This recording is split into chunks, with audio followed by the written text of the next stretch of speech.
안녕하세요.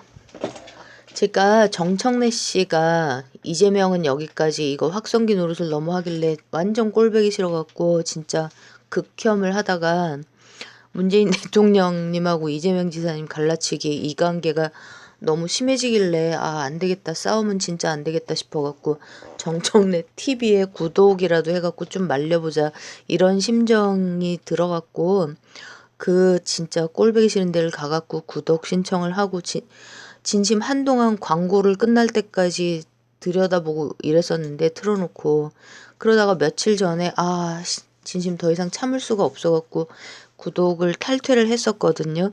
근데 오늘 아까 아침에 다스베이다에서 자기 책에다가 김어준 쫄지마 이렇게 써주셨다는 얘기를 듣고 다시 잽싸게 거기 정청래 TV에 가갖고 구독 신청도 다시 하고 종도 다시 누르고 그랬습니다. 얼굴을 너무 밑에서부터 너무 괴롭게 크게 잡으셔갖고 정말 화면을 보기는 힘들고요. 어쨌든 시간 나는 대로 무조건 틀어놓고 소리만 듣더라도 광고는 최대한 끝까지 다 듣겠습니다. 보든지 듣든지. 힐러리가 그 이름도 찬란한 유명한 힐러리가 2016년 대선 선거 유세 기간에 굉장히 유명하잖아요. 위키릭스. 이거 위키리스크 아니고 위키릭스입니다. 거기서 이메일 33,000통을 터뜨렸거든요. 이 여자 거를. 그 이메일을 위키릭스로 넘겨준 걸로 다들 생각하고 있는 민주당 중앙당 IT 전문 담당자가 지난번에 말씀드렸던 퇴근하고 집에 가다가 강도 2명한테 총 맞아서 사망하셨다는 젊은이입니다. 이름을 까먹었는데 착하게 생긴 젊은 사람입니다. 그 이야기도 지금 우리나라 상황이 좀 덜 바빠지고 나면 같이 나누게 될 기회가 있을 텐데요. 아무튼 오늘은 딴 말씀을 드리려고 하는데 그게 뭐냐 하면 이 난리를 친 이 힐러리가 이제 두 가지인데 그때 선거 유세 당시에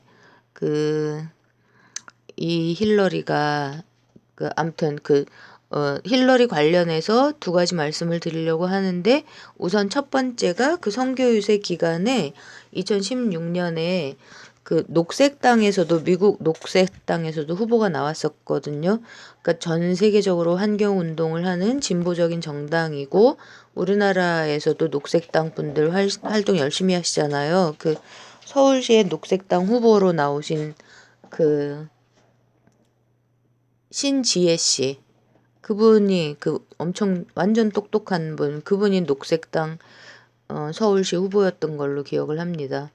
아무튼 2016년에 미국 대선 시기에 녹색당 후보도 이제 여성이었는데 중년 여성이었는데 그 후보의 녹색당 후보 선거 캠페인들 중에 하나가 힐러리가 당선되면 3차 대전이 일어난다 이거였습니다.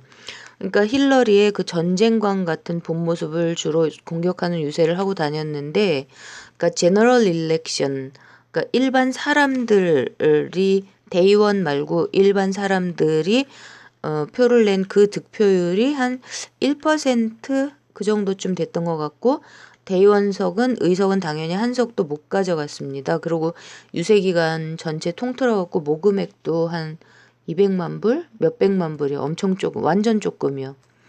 이랬던 이분이 근데 힐러리가 지고 난 다음에 힐러리가 이제 개표 부정이 있었다 이러면서 한 달이 넘도록 자기가 이제 엄청 완전히 적은 표수로 떨어진 주들을 그때 몇 주였던가 골라갖고 몇 주였던가 5개였나 6개였나 재검표 소송을 하고 시간을 끌고 생 난리를 쳤는데 그때 힐러리 측에 서서 재검표 소송을 하고 또 재검표를 위한 모금을 하고 그랬던 사람이 이제 바로 이 녹색당 여자 후보였습니다. 그러니까 트럼프 진영에서는 완전히 트럼프는 아무 말도 안 하고 트럼프 지지자들이 뭐라 그랬냐면 그때 그럼 그렇지 니네 극좌, 그러니까 뭐라 그러냐면은 극좌라는 말도 안 쓰고 그냥 전체주의자들, 그러니까 뭐 이렇게 그 파시스트들, 커뮤니스트들 이 표현을 제일 많이 써요. 니네 극좌, 파시스트들, 그러니까 전체주의자들, 그다음에 커뮤니스트, 빨갱이들 이렇게 부르거든요. 실제로 니들 하는 짓이 맨날 그렇지 어딜 가냐 뭐 별별 소리를 다 들었는데 트럼프는 뭐 아무 얘기가 없었고요. 근데 이러면서 자기가 후보였을 때 모금했던 것보다 훨씬 더 많은 액수의 후원금을 막 며칠 만에 막 걷고 막 6, 700만 불이었나? 아무튼 엄청 많이 걷고, 그리고 당시 미국 녹색당은 이 그 자기 당 후보였던 여성이 하는 일이 자기 녹색당의 공식 입장이 아니라고 발표를 하고, 그러고서는 이제 처음에 뭐 그러니까 80만 표가 이겼다는 얘기도 있었고, 그때 심지어 워싱턴 포스트조차 맨 처음에 힐러리가 80만 표 정도 제너럴 일렉션 부정선거를 했다 이런 기사도 났었어요. 금방 없어졌지만 어쨌든 힐러리 쪽에서 80만 표, 100만 표 지네가 이겼다고 그러던 그 일반 사람들 그 표수가 한 달이 넘게 세면서 300만 표 이겼다 막 300만 표까지 올라가고 그치더라고요. 그러고 이거 관련해서도 뭐 얘기 스토리들이 잔뜩 있는데 다 다음으로 미루고요. 우리나라가 너무 바빠갖고 지금 요새 아무튼 그렇습니다. 그러니까 대의원 수는 한 표도 뒤집어진 건 없고 그때 이제 271표면 당선이거든요. 대의원 수가 총 541표일 거예요. 근데 트럼프가 304, 힐러리가 237이었나? 아무튼 레이건 이후로 공화당 그 후보로는 엄청나게 대의원표를 긁어 모았는데 306이었나? 306이었다가 두 표가 줄어서 304였던 것 같습니다. 그 대의원 그 수가 개표 다시 해갖고 재검표 해갖고 늘어난 건 하나도 없고 오히려 힐러리 쪽이 그 제너럴 일렉션 일반 투표에서 뭐 힐러리 찍은 표가 몇십 장 겹쳐서 나오고 우리나라하고 되게 비슷한 거예요. 뭐 그러고 뭐 힐러리 표 몇 표 이렇게 적혀 있는 거 뚜껑 열어봤더니 힐러리 표 한 개도 없고 우리나라에서 그 박근혜 투표할 때 뭐 온갖 부정선거 그 나온 그거 비슷한 것들이 막 나오고 이랬었습니다. 그러고 나서 그 녹색당 여성 소식을 들은 적은 없습니다. 이게 첫 번째 드리려고 하는 말씀이고요. 녹색당과 힐러리 좌파 그 적폐의 아이콘 힐러리의 그 커넥션. 두 번째는 그때 이제 그 33,000개 털렸다는 힐러리 이메일 중에서 힐러리가 브라질에 있는 금융계 은행 뱅커들 큰손들하고 주고받은 이메일 중에서 이제 뭐 남북미 아메리칸지 어딘지 아무튼 이 지역에서 국경은 없어질 거고 우리는 뭐 카리비안 해였던가 아무튼 그 휴양지 해변에서 요트에서 태양 즐기고 이러면서 놀 일만 남았다 뭐 어쩌고저쩌고 이런 그 이메일이 발견이 됐는데 여기서 이제 국경이 없어질 거다 이게 무슨 말이냐 이게 들켜갖고 쌩 난리가 났었거든요. 그리고 오바마 메일도 오바마가 스스로 쓴 거 중에 진짜 골 때리는 거 하나 나왔었는데 그 얘기도 나중에요. 근데 이거를 이제 세 번 있었던 공개 후보 토론 중에서 마지막 토론에서 사회를 보던 이제 크리스 월러스인가 그 사람 이름이 팍스의 유명 앵커인데 이 사람은 친트럼프가 아니고 애매하게 중립적인 스탠스를 취하고 이제 상황 봐가면서 반대편 뭐 그다음에 트럼프한테 유리한 쪽 이렇게 움직이는 사람인데 아무튼 엄청 유명한 사람입니다. 그 사람이 3차 사회를 봤는데 그 메일 내용이 무슨 내용인지 설명을 하라고 힐러리한테 물었습니다. 그랬더니 이제 트럼프는 옆에 서 있다가 그거 물어봐줘서 고맙다 그 질문 해줘서 막 이러는데 힐러리가 엄청 짧게 대답을 딱 하고 확 지나갔는데 그게 뭐냐면 We were talking about energy. We were talking about energy. 우리 에너지에 대해서 대화 중이었다. 이렇게 대답하고 딴 얘기로 확 갔어요. 근데 이게 반이 맞고 반이 맞는 얘기입니다. 근데 전체로 보면은 이건 정말 골 때리는 진술인데 완전한 거짓말은 아니었거든요. 근데 이 사실이 뭐냐 하면은 유럽은 잘 모르겠고 미국에서는 태양광, 바람 이런 거를 신재생 에너지라고 안 부르고 콜드 에너지라고 부르는 것 같거든요. 근데 여기다가 원자력도 집어넣는 것 같아 갖고 저는 이제 이거를 뭐 들으면서 아니 원자력이 왜 콜드 에너지냐? 원자력 엄청 뜨거운데 뭐 이런 생각을 했던 적이 있는데 지금 이제 정확하게 전문적인 내용을 다시 검색을 제대로 해갖고 말씀드리는 중이 아니니까 혹시 뭐 미국에서 말하는 콜드 에너지의 원자력이 들어가냐 아니냐 이런 얘기를 혹시라도 나중에 하실 일이 있으실 때 뭐 이 아줌마한테 들으신 거를 얘기하고 싶으시면은 그 아줌마가 그런지 아닌지 잘 모르겠다 이렇게 얘기하더라. 근데 바람이랑 햇빛은 확실한 것 같다 이렇게 얘기했다 그 아줌마가. 뭐 이 정도로 말씀하시면 될 것 같습니다. 어쨌든지 오바마가 그 8년 동안에 무슨 짓을 했냐면 석유, 천연가스, 뭐 석탄뿐만 아니라요.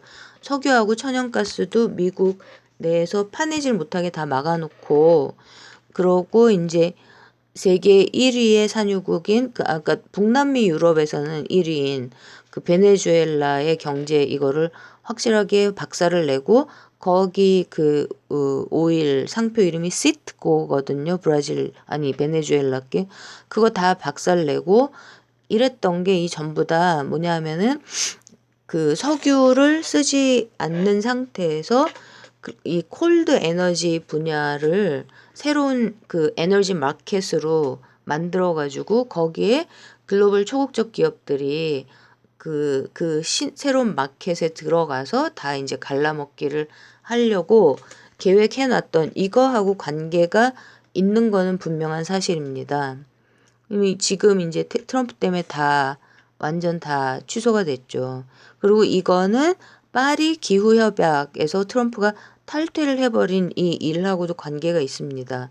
그러니까 브라질 금융 큰손들이 또 그냥 제가 생각하기에는 저도 그렇게 생각을 했고 그때 당시에 이제 예를 들면 파파이스나 고발뉴스 특히 파파이스 같은 이런 성격의 미국 내 대한 언론들이라고 불리우던 거기에서 이제 브라질 금융 큰손들도 신에너지 시장에서 뭐 사모 펀드가 됐든 뭐든 다 들어와서 같이 해먹으려고 했던 거 아니냐 그게 확실하다 이런 얘기가 제가 생각하는 거랑 같이 비슷하게 이렇게 나오더라고요. 그래서 저도 이제 힐러리 얘기를 들으면서 그럼 그렇지 그랬었구나 이런 생각을 했었습니다.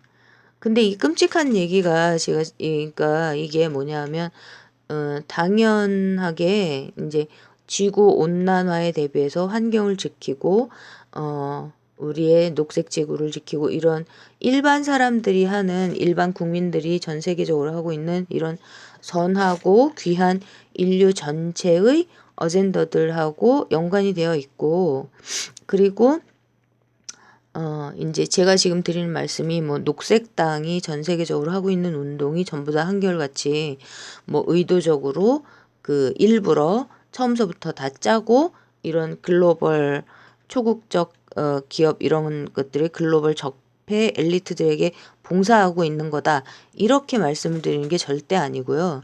지구 온난화 관계돼 갖고는 뭐 굉장히 롱 스토리가 있긴 하지만 그런 말씀을 드리는 게 절대 아니고 단지 이 지경까지 될 정도로 진보 적폐라는 인간들이 주도하는 가짜 진보, 가짜 인류애 이런 메시지가 극악하게 왜곡되고 진보 적폐 글로벌 엘리트들의 사기술, 그들의 술수가 겹겹층층이고 그러니까 양날검이 도대체 어떤 시스템으로 돌아가는지 이렇게 보면 다 있어요. 다 전부 다 있고 그리고 이러면서 선한 의도와 목표를 가진 그런 어떤 일반 사람들, 즉 일반 국민들, people들의 그런 목적들 행동들 이런 것들을 가져다가 가장 극악한 사악한 방법으로 자기들의 목적에 정말 사악하게 그지없게 이용을 한다.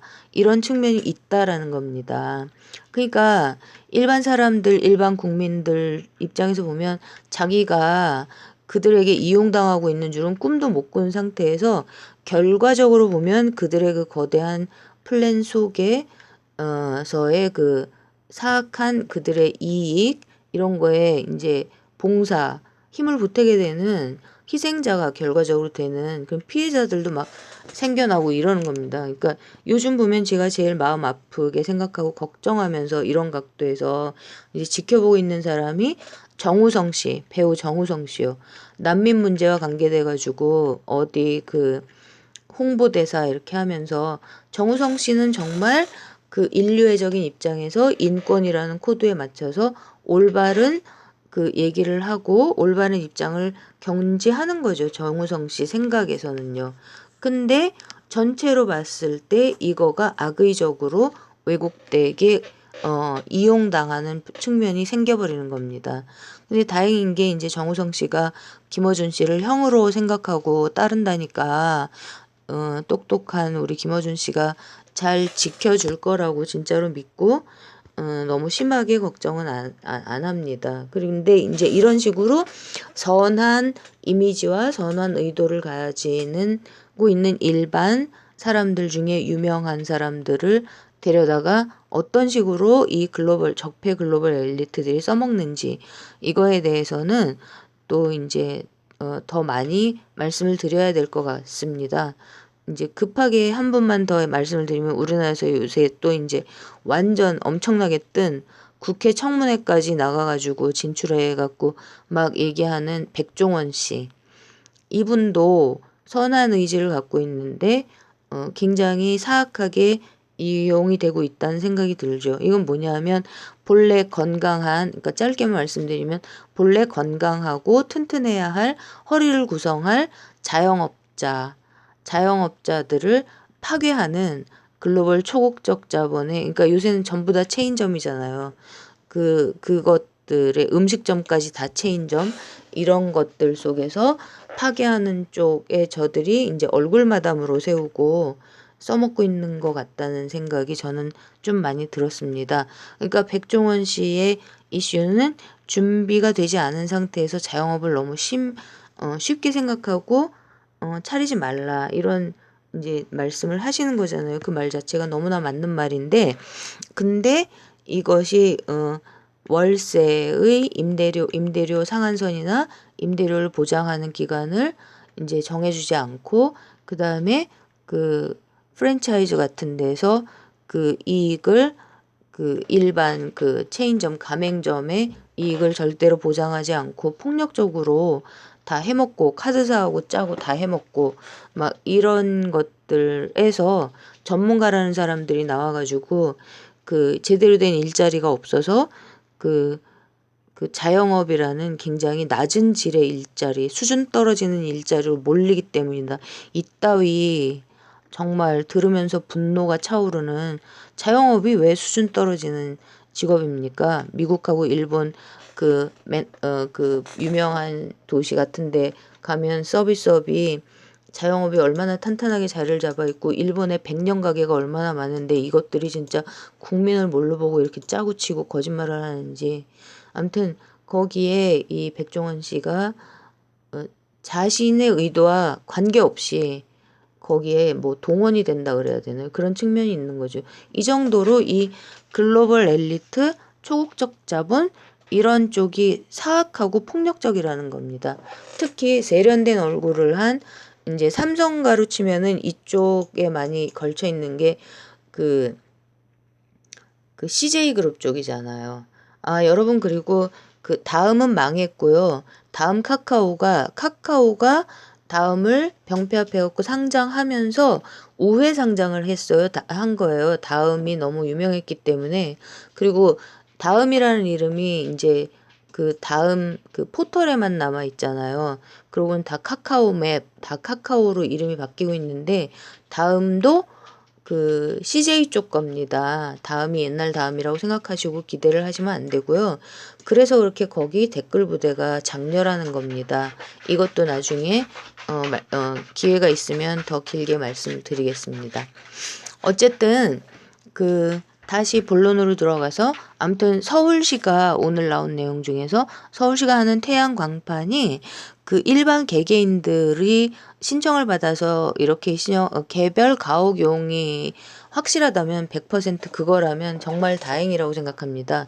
그리고 그거는 저는 활용도가 있다고 생각하고 그러고 최소한 서울시 자체에서는 더 이상의 진짜 태양광 관련된 스토리는 없기를 정말 진심으로 바라는데, 근데 그럼에도 불구하고 서울시에서 부시장이었던 임종석하고 오늘 이름이 실명이 나온 제가 지난번에 허접한 운동권 출신이라고 표현했던 이거 안 들으시면 좋겠네요. 어쨌든 허인회라는 사람, 그 둘 사람 사이에 진짜 절대로 아무 일도 없었을 거다 라고 저는 100% 확언은 못 드리겠습니다. 어쨌든요. 물론 없었기를 바라지만 만에 하나 있었더라도 당근 문재인 대통령님은 절대로 모르고 계실 겁니다. 절대로. 또 오늘 이제 다스베이다 너무 재밌었는데 페미니즘 얘기 나왔던 거는 또 굉장히 스토리가 길고 심각한 얘기라서 따로 말씀드려야 될 것 같고요. 이제 밤새 안녕이라고 주말 지나면서 또 민주당 적폐 세력이 현재 야당하고 결합해서 우리 문재인 대통령님의 청와대를 와해시키려는 작전, 이것도 또 진도가 완전 너무 빠르게 나가고 있어갖고 그 말씀을 좀 드려야 될 것 같습니다. 네, 이제 지금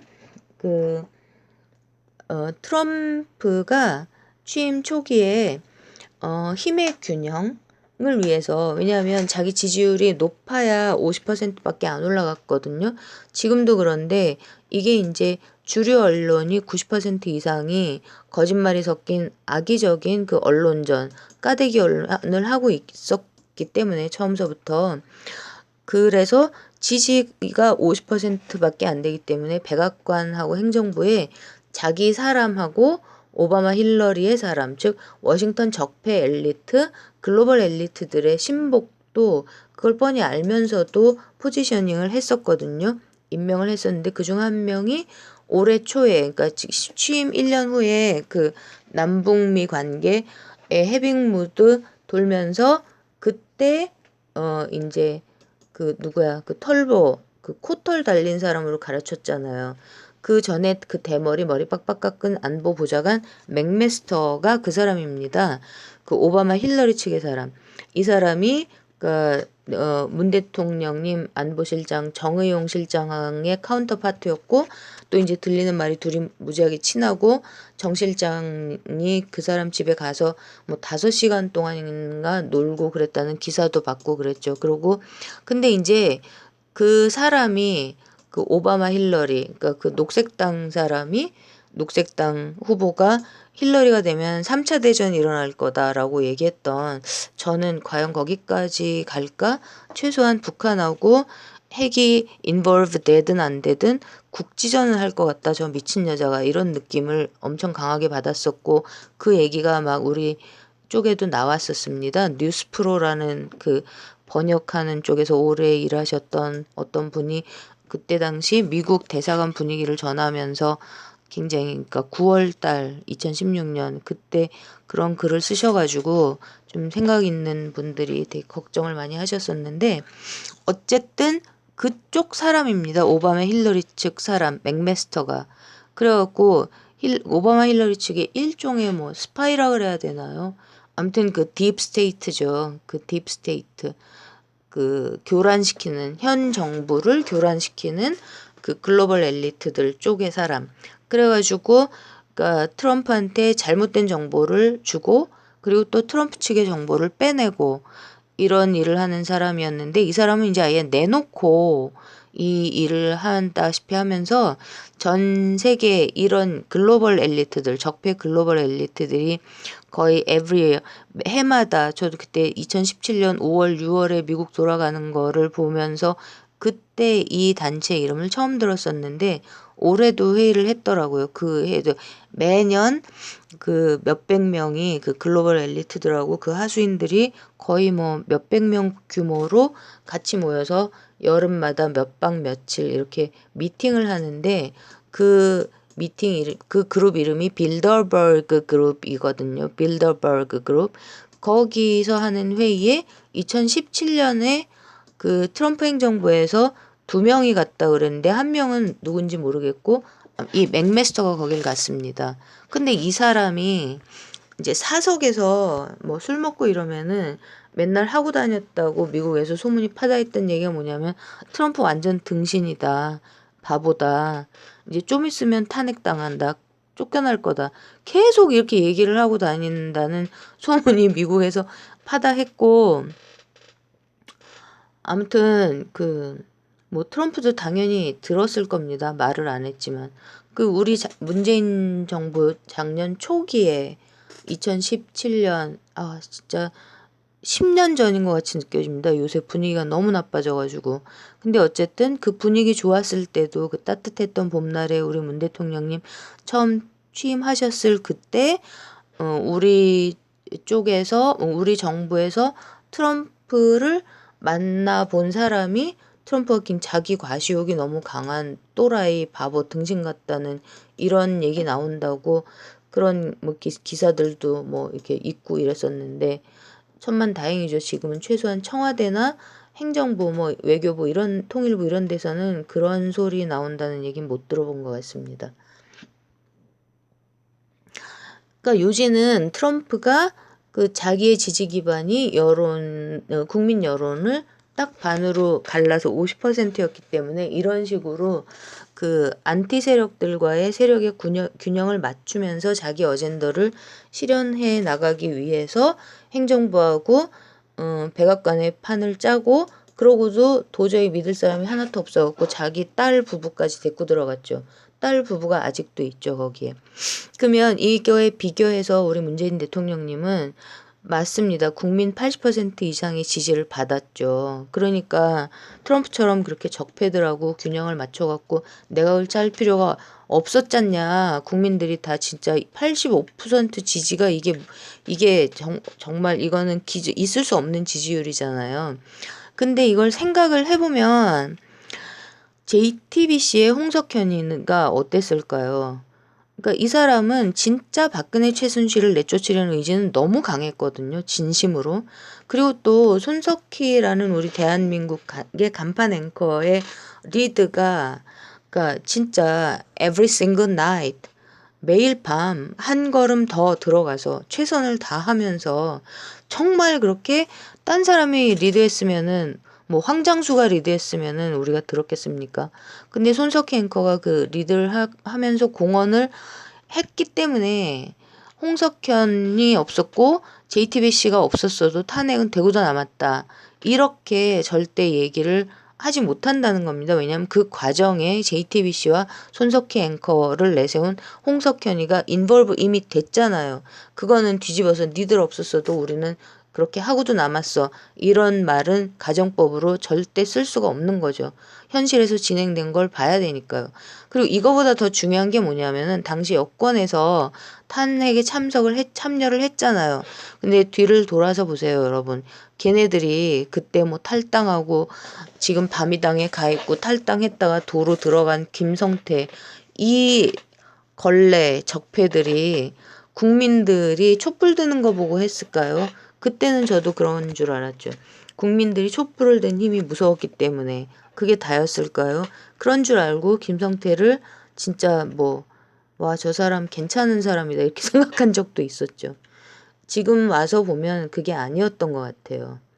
JTBC의 뒤에 있는 홍석현을 봤기 때문에 유승민, 김성태 이런 애들이 탄핵에 찬성을 하고 그랬던 게 아닐까 이런 생각이 듭니다, 저는.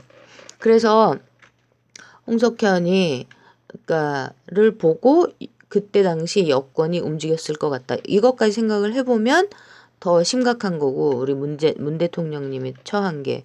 근데 그러면 홍석현이 우리 국민들을 생각해서 박근혜 순실을 이렇게 내쫓아 주려고 난리를 쳤겠느냐? 절대 아니죠. 절대.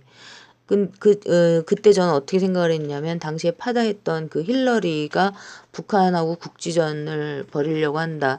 이게 사실이었다면 그런 이 전쟁 시기를 그 허접쓰레기 같은 또라이 아줌마들, 에? 그네 순실 이런 진짜 무식한 아줌마들한테 하나는 뭐 마약 먹고 그런 아줌마들한테 그 사람들이 까딱하다가는 계엄령의 전쟁까지 치르면서 거의 영구 집권, 반영구 집권으로 갈 가능성도 있는 이런 걸 내줄 수는 없었을 것 같아요. 아무리 매국 숙골도 품격이 있는데 그래도 홍석현 본인은 삼성의 지분을 갖고 자기 걸로 만들 가능성을 만들어낼 수 있는 힘도 있고 머리도 있고 실력도 있고 게다가 서울대 나오고 스탠포드 그 유명한 대학의 박사에 영어도 잘하고 미국에 제대로 된 사람들 인맥도 많고 막 진짜 아무리 매국노 쓰레기들이라 그래도 자기 나름의 격조가 있는데 말입니다. 그래서 이것들한테 그 나라를 통째로 내줄 수는 없다. 내가 잡아야 되겠다. 이렇게 생각을 했었을 것 같습니다. 우리 국민을 위해서가 아니라. 어쨌든 우리 국민들 입장에서 보면 우리 국민들은 이재명 지사님이 촉발했던 탄핵 이슈하고 우리가 들었던 1700만 개의 촛불로 그네 순실을 내쫓았지만 홍석현 입장에서는 지가 다 한 거죠. 지가 다 했기 때문에 이제 와서 그리고 이제 문재인 저 멍청한 문재인이 내 밥그릇을 뺏어갔어? 이런 생각이 들 수도 있는 거고. 그리고 여기에는 이제 우리 일반 국민들이로서는 이제 정보를 알 수 없기 때문에 도저히 알 수 없는 더러운 이제 정치권 내의 그 적폐들 다 모인 그 역학관계 속에서 우리 문재인 대통령님이 뭐 김동연 경제부총리, 뭐 김부겸, 뭐 안행부 장관 이런 그 적폐의 진짜 누가 봐도 적폐 냄새가 팍팍 나는 이런 사람들을 요직에 이제 분할해서 앉힐 수밖에 뭐 투톱이다 이러면서요. 다 하는 얘기죠. 뭐 투톱 무슨 투톱이에요. 그렇게 앉혀놓고 권력투쟁을 할 수밖에 없었을 이유가 있지 않았을까. 이건 이제 제가 다 생각하는 저의 생각입니다.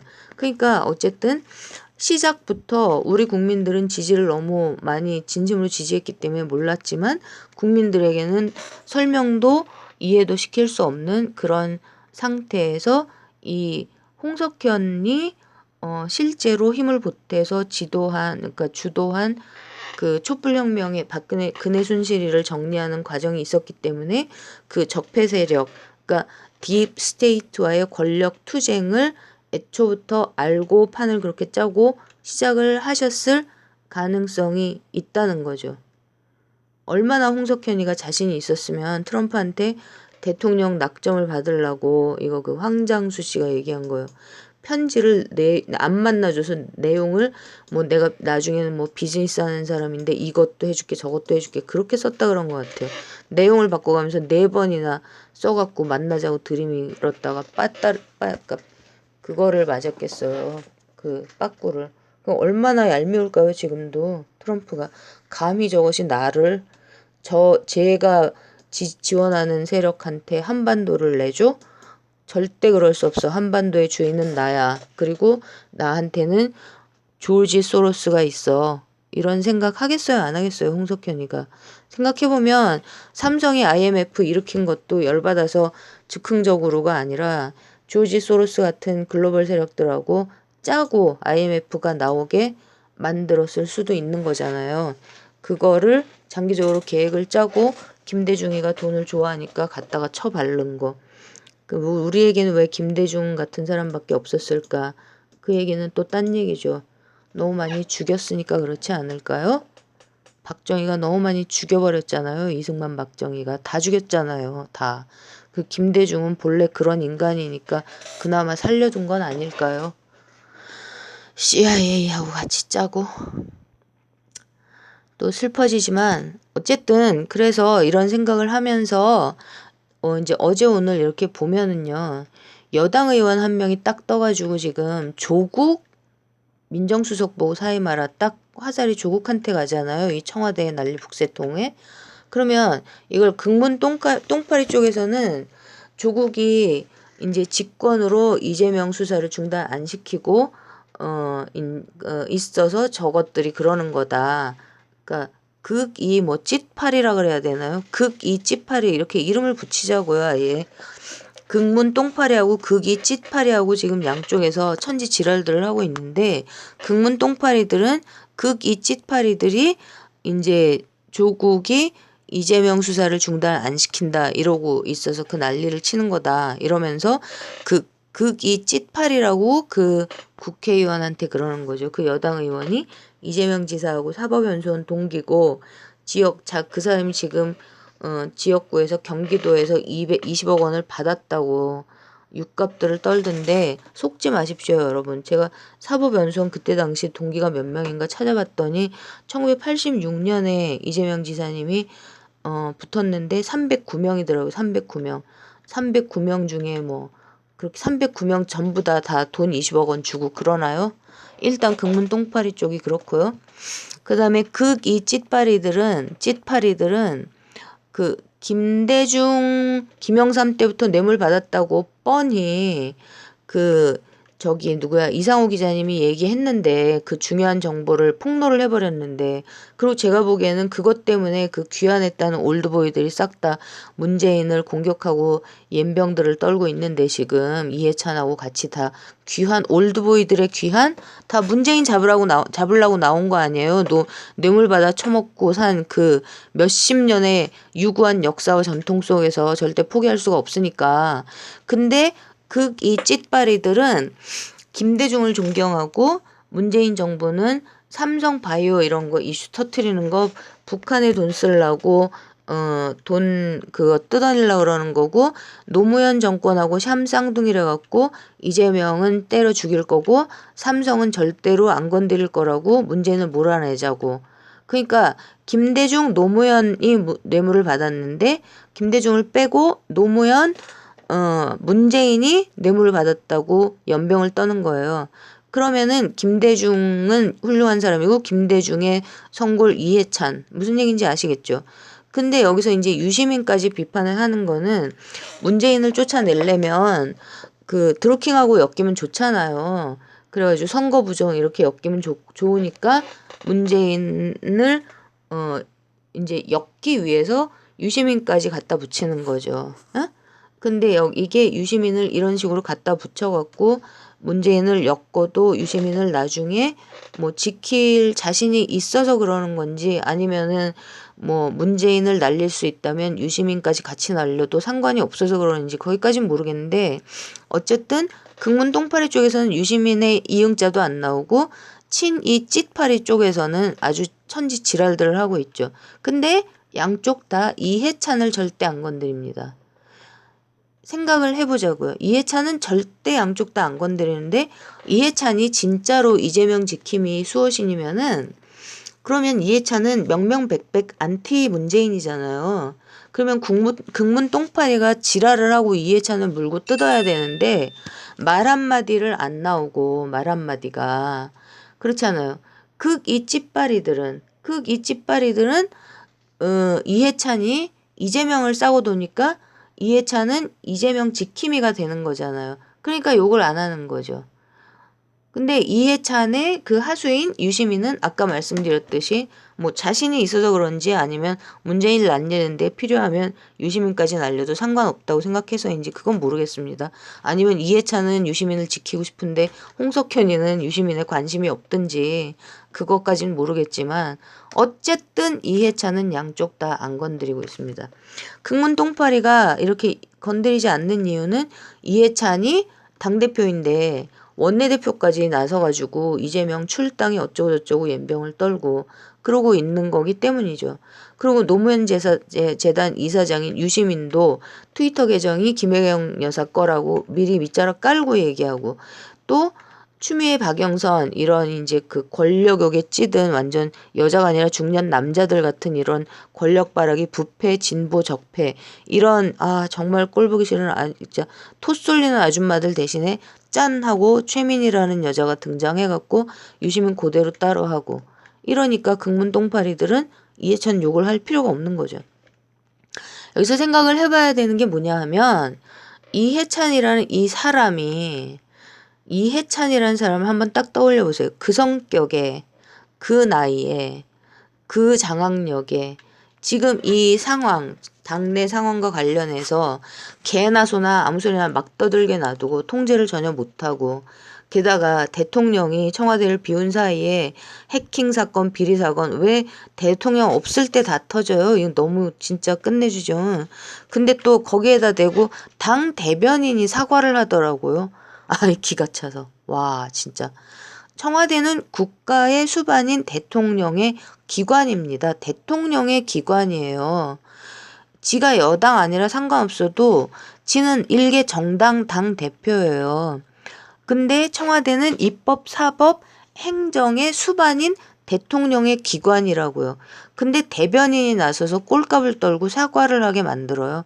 이건 뭐냐면 그 최소한 당대표가 대통령하고 최소한 맘먹는다. 이따위 언풀질하고 있는 거죠.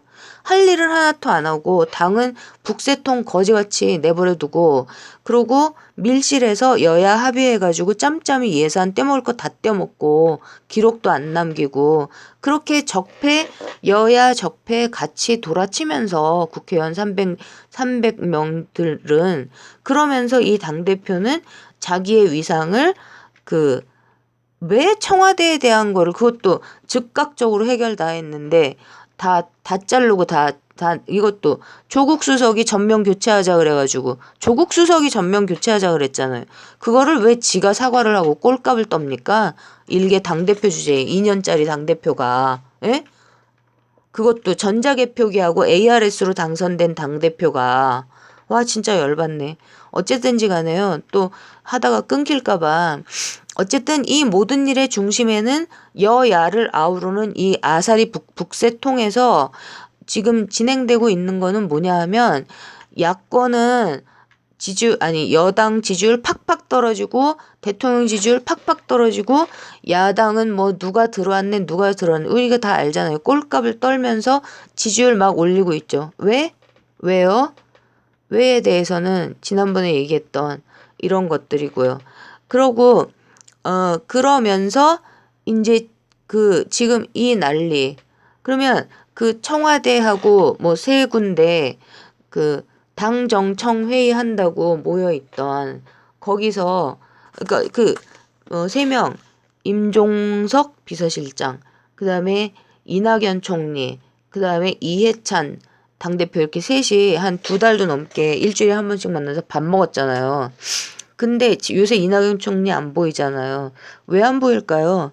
이건 이제 제가 상상하는 건데 그 새만금인가 거기 태양광 이게 태양광이 판을 하나씩 달면서 북한 보여주는 거 보니까 이규현 스포트라이트 이런 거 보니까 정말 뭐 가로등 하나에 달아놓고 막 이랬더라고요. 그러면서 대박이다. 개인 주택 하나에 지붕에 몇 개 달려 있고 그리고 세상에 아무튼 그걸 보면서 와 대박이다 이랬었는데 그리고 미국에서도 그렇게 일반 개인들이 태양광판 한 개씩 이렇게 산다는 얘긴 들었는데 그게 단체로 하면 대규모로 하면 효율성이 떨어져서 일반 사람들이 내야 되는 전기료가 올라간다 이런 얘기를 들었었거든요. 일반 전기료가 되게 비싸진다고. 어떤지 잘 모르겠습니다. 풍력은 더하다 그러고요. 근데 어쨌든 새만금 거기를 했던 농어청 공사인가? 아무튼 농림수산부 산하 거기 사장이 허겁지겁 사임해버렸잖아요. 조용히 언론에 잘 나지도 않고. 근데 그분하고 이낙연 총리하고 서울대 법대 2년 차인가 그렇더라고요. 혹시 거기 비리에 관련된 게 아닌가. 그래서 문재인 대통령 날리기 위한 정부 적폐 시리즈, 정부 적폐 정부 시리즈로 지금 대기 타고 있는 건 혹시 아닌가 그런 생각도 저는 들었어요. 너무 조용해요. 아무튼 너무 이상해요. 그러고 그 어떻게 해서든지 어떻게 하려고 이런 게 아닌가 그런 생각이요. 제가 지금 내용이 좀 남았는데 조금 더 45분이 다 돼가는데 좀 더 해보겠습니다. 오늘은 끊어지진 않으니까. 근데 이 여기서 그러면은 이제 조국 수석은 민정수석은 저의 느낌은 문 대통령님하고 같이 정당한 목적을 위해서 불법적이고 잘못된 수단을 써서는 안 된다. 이거를 붙들고 진짜 너무너무 힘들게 길을 쓰고 버티고 계시는 건 아닐까 혹시. 왜냐하면 그때 다스베이다에 나와서 그 점잖으신 분이 안철수는 양아치다 이러시면서 했던 말 문재인 대통령님이 그때 무슨 어떤 그 프로시저 그거를 그 자기한테 맡기고 난 다음에 절대 여기에 관여하시면 안 되십니다. 이러고 났더니 진짜 몇 달인가 뭐 6개월인가 언제 동안 전화를 한 통을 안 했었다. 그것 때문에 그 조국 교수가 자기는 문 대통령을 믿는다라고 했던 그 말이 저는 잊혀지지가 않거든요. 그래서 이걸 붙들고 그렇기 때문에 지금 그 뭐야 이 찌파리들하고 야당하고가 다 들고 나서 갖고 조국 잘라라 임종석이 아니라 이러고 있는 게 아닌가 그런 생각이 드는 거죠. 어쨌든 오늘 여기서 끊는데요. 제 얘기는 여와 야의 중심에 서서 여당 그 더러운 진보적폐 여당과 그 다음에 아싸